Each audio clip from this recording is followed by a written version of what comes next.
ਅੱਜ ਅਸੀਂ ਡੀਸੀ ਸਾਹਿਬ ਨੂੰ ਮਿਲੇ ਆ, ਪਹਿਲਾਂ ਵੀ ਮਿਲੇ ਸੀ। ਪਹਿਲਾਂ ਡੀਸੀ ਸਾਹਿਬ ਨੂੰ ਅਸੀਂ ਰੋਡ ਸੰਘਰਸ਼ ਕਮੇਟੀ ਔਰ ਅਸੀਂ ਇਕੱਠੇ ਰਲ ਕੇ ਮਿਲੇ ਸੀਗੇ। ਫਿਰ ਪਟਿਆਲੇ ਪਿੰਡ ਦੀ ਜ਼ਮੀਨ ਆ ਜਿਹੜੀ ਉਹ ਡੀਨੋਟੀਫਾਈ ਜਿਹੜੀ ਉਹ ਹੋਈ ਸੀਗੀ। ਹੁਣ ਆਹ ਦੇਖੋ ਤੁਸੀਂ ਵੀ ਜ਼ਿਮੀਂਦਾਰਾਂ ਨਾਲ ਕਿੱਡਾ ਵੱਡਾ ਧੋਖਾ। ਮੈਂ ਤੁਹਾਨੂੰ ਗਿਣਾਵਾਂ, ਸਤਾਵਗੜ੍ਹ ਜਿਹੜਾ ਪਿੰਡ ਆ ਮੇਰੇ ਹਲਕੇ 'ਚ, ਉਸ ਪਿੰਡ ਦੀ ਜਿਹੜੀ ਵੈਲਿਊ ਆ 9 ਕਰੋੜ 20 ਲੱਖ ਰੁਪਏ ਹੈਗੀ ਆ। ਉਸ ਤੋਂ ਅਗਲਾ ਪਿੰਡ ਆ ਜਾਂਦਾ ਬਾਕਰਪੁਰ, ਉਹਦੀ 6 ਕਰੋੜ 63 ਲੱਖ ਰੁਪਏ। ਉਹਦੀ ਵੱਟ ਨੂੰ ਵੱਟ ਸਾਂਝੀ ਹੈ ਜਿਹੜੀ ਉਹਦੀ 30 ਲੱਖ ਰੁਪਏ।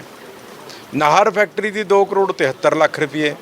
ਉਹਦੇ ਬਿਲਕੁਲ ਨਾਲ ਜਿਹੜੀ ਵੱਟ ਨੂੰ ਵੱਟ ਸਾਂਝੀ ਆ ਉੱਥੇ 60 ਲੱਖ ਰੁਪਏ। ਬਨੂੜ ਦੀ 3 ਕਰੋੜ 28 ਲੱਖ ਰੁਪਏ। ਰਾਜੋ ਮਾਜਰਾ ਦੀ 60 ਲੱਖ ਰੁਪਏ।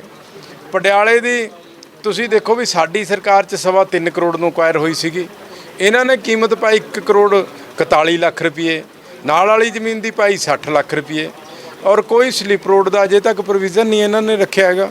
ਜਿਹੜੀ ਜ਼ਮੀਨ ਦੂਸਰੇ ਪਾਸੇ ਵੱਜ ਜਾਣੀ ਉਹਦਾ ਕੀ ਕਰਨਾ, ਉਹ ਕੋਈ ਪ੍ਰੋਵੀਜ਼ਨ ਨਹੀਂ ਦੱਸਿਆ ਲੋਕਾਂ ਨੂੰ। ਫਿਰ ਜਿਹੜੀ ਦੋ ਪਾਸੇ ਜ਼ਮੀਨ ਹੋਊਗੀ, ਪਾਣੀ ਕਿਸ ਤਰ੍ਹਾਂ ਉਸ ਜ਼ਮੀਨ 'ਚ ਜਾਊਗਾ, ਉਹ ਕੋਈ ਪ੍ਰੋਵੀਜ਼ਨ ਨਹੀਂ। ਸੋ ਅੱਜ ਅਸੀਂ ਡੀਸੀ ਸਾਹਿਬ ਨੂੰ ਮਿਲੇ ਸੀਗੇ। ਅਸੀਂ ਕੋਈ ਗੈਰ ਕਾਨੂੰਨੀ ਗੱਲ ਨਹੀਂ ਕਰੀ। ਅਸੀਂ ਕਿਹਾ ਵੀ ਮੋਹਾਲੀ ਪੂਰੇ ਹਿੰਦੁਸਤਾਨ ਦਾ ਸਭ ਤੋਂ ਵੱਧ ਡਿਵੈਲਪਿੰਗ ਏਰੀਆ। ਇੱਥੇ ਹਰ ਸਾਲ ਰੇਟ ਡਬਲ ਹੋ ਜਾਂਦੇ ਆ। ਠੀਕ ਆ, ਕਰੋਨਾ ਦੇ ਦਿਨਾਂ 'ਚ 6 ਮਹੀਨੇ ਜਿਹੜੀ ਪਰਚੇਜ ਨਹੀਂ ਹੋਈ ਕਿਉਂਕਿ ਬੰਦਾ ਬਾਹਰ ਤੋਂ ਨਹੀਂ ਨਿਕਲਿਆ। ਜੇ ਆਪਾਂ ਕਹਿ ਦਈਏ ਵੀ ਕਰੋਨਾ 'ਚ ਪਰਚੇਜ ਨਹੀਂ ਹੋਈ, ਜ਼ਮੀਨ ਦੇ ਰੇਟ ਘਟ ਗਏ, ਇਹ ਕੋਈ ਪੋਸੀਬਿਲਿਟੀ ਥੋੜ੍ਹੀ ਆ। ਅਸੀਂ ਉਹਨਾਂ ਨੂੰ ਰਿਕੁਐਸਟ ਕਰੀ ਆ ਵੀ as per act, Vidhan Sabha 'ਚ ਵੀ ਮੈਂ ਇਹ ਕੁਐਸਚਨ ਰੇਜ਼ ਕੀਤਾ ਸੀਗਾ, ਉੱਥੇ ਮੰਤਰੀ ਜੀ ਨੇ ਬਕਾਇਦਾ ਰਿਪਲਾਈ ਕੀਤਾ ਸੀਗਾ। ਸੋ ਐਜ਼ ਪਰ ਐਕਟ 2877 ਹੈਗੀ ਇੱਕ ਧਾਰਾ, ਉਹਦੇ 'ਚ ਯੂਨੀਫਾਰਮ ਰੇਟ ਆ।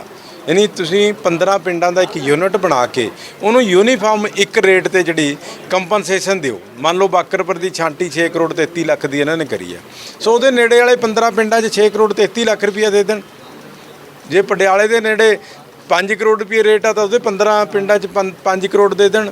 ਬਨੂੜ ਦਾ ਜੇ 328 ਆ ਤਾਂ ਉੱਥੇ 15 ਪਿੰਡਾਂ 'ਚ 328 ਦੇ ਦੇਣ।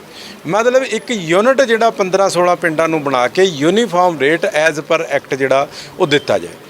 ਦੂਸਰੀ, ਦੋਨੇ ਪਾਸੇ ਸਲਿੱਪ ਰੋਡਾਂ ਜਿਹੜੇ 33 ਤੋਂ ਲੈ ਕੇ 40 ਫੁੱਟ ਚੌੜੀਆਂ ਬਣਾਈਆਂ ਜਾਣ ਤਾਂ ਕਿ ਬਚਦੀਆਂ ਜ਼ਮੀਨਾਂ ਨੂੰ ਪੈਸੇ ਜਾਏ। ਕਿਉਂਕਿ ਇਹ ਡਿਸਟ੍ਰਿਕਟ ਬਾਕੀ ਹਿੰਦੁਸਤਾਨ ਨਾਲੋਂ ਡਿਫਰੈਂਟ ਆ। ਇੱਥੇ ਅਰਬਨ ਏਰੀਆ ਹੈਗਾ।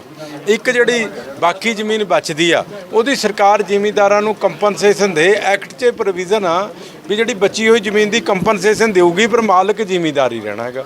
ਉਹ ਜਿਹੜੀ ਕੰਪਨਸੇਸ਼ਨ ਦੇ। ਤਿੰਨੇ ਚਾਰੇ ਗੱਲਾਂ ਅਸੀਂ ਰਿਕੁਐਸਟ ਡੀਸੀ ਸਾਹਿਬ ਨੂੰ ਕਰੀ ਆ ਔਰ ਸਾਨੂੰ ਲੱਗਦਾ ਵੀ ਬੜਾ ਪੋਜ਼ਿਟਿਵਲੀ ਉਹਨਾਂ ਨੇ ਆਨਸਰ ਕਰਿਆ ਵੀ ਜਿਹੜੀ ਨੋਟੀਫਿਕੇਸ਼ਨ ਹੋਊਗੀ ਅੰਡਰ ਸੈਕਸ਼ਨ 28(7) 'ਚ ਹੋਊਗੀ। 15-20 ਪਿੰਡਾਂ ਨੂੰ ਯੂਨਿਟ ਬਣ ਕੇ ਹੋਊਗੀ।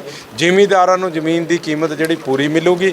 ਦੂਸਰਾ, ਅਸੀਂ ਕਿਹਾ ਵੀ ਜਿਹੜੀ ਜ਼ਮੀਨ ਮੰਨ ਲਓ ਜ਼ਿਮੀਂਦਾਰ ਪੰਜਾਬ ਤੋਂ ਬਾਹਰ ਖਰੀਦਦਾ ਉਹਨੂੰ ਸਟੈਂਪ ਡਿਊਟੀ ਦੀ ਐਗਜ਼ੈਂਪਸ਼ਨ ਹੋਏ ਔਰ ਟਿਊਬਵੈੱਲ ਦਾ ਕਨੈਕਸ਼ਨ ਜਿਸ ਤਰ੍ਹਾਂ ਸਾਡੀ ਸਰਕਾਰ 'ਚ ਸ਼੍ਰੋਮਣੀ ਅਕਾਲੀ ਦਲ ਦੇ ਵਿੱਚ ਮਿਲਦਾ ਸੀਗਾ ਉਸੇ ਤਰ੍ਹਾਂ ਹੀ ਮਿਲੇ। ਤੁਸੀਂ ਦੇਖੋ ਵੀ ਆਪਣੇ ਟਾਈਮ 'ਤੇ ਇੱਥੇ ਜਗ੍ਹਾ ਏਅਰਪੋਰਟ ਵਾਸਤੇ ਐਕਵਾਇਰ ਹੋਈ ਸੀਗੀ, 30 ਲੱਖ ਰੁਪਏ ਰੇਟ ਸੀਗਾ। ਬਾਲ ਸਾਹਿਬ ਨੇ 1.5 ਕਰੋੜ ਦਿਆ ਤਾ।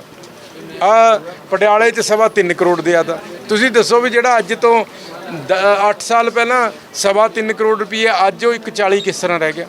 ਸੋ ਇਹ ਸਾਰਾ ਜ਼ਿਮੀਂਦਾਰਾਂ ਨਾਲ ਧੱਕਾ ਹੋ ਰਿਹਾ। ਅਸੀਂ ਰਿਕੁਐਸਟ ਕਰੀ ਆ ਡੀਸੀ ਸਾਹਿਬ ਨੂੰ ਵੀ ਇਹ ਧੱਕਾ ਬਿਲਕੁਲ ਨਾ ਕਰੋ, ਇਨਸਾਫ ਦਿਓ। ਕਿਉਂਕਿ ਪੰਜਾਬ ਦੇ ਖਜ਼ਾਨੇ 'ਚੋਂ ਕੁਝ ਨਹੀਂ ਹੈ ਜਾਣਾ।